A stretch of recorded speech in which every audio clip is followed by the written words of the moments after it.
اینجا ساحل ابرنی، غروب ساحل. ببینید چقدر زیباست.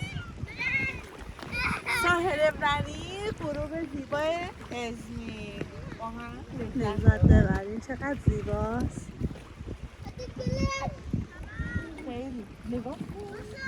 خیلی تازه نارنجی نشون داده میشه، سرخابیه.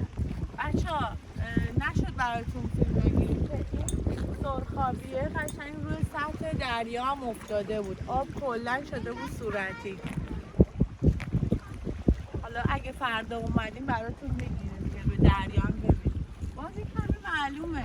آره فکر کنم مشخص میشه. قرمزیا. با انگار که آتیشه. آره واقعا چقدر زیباه.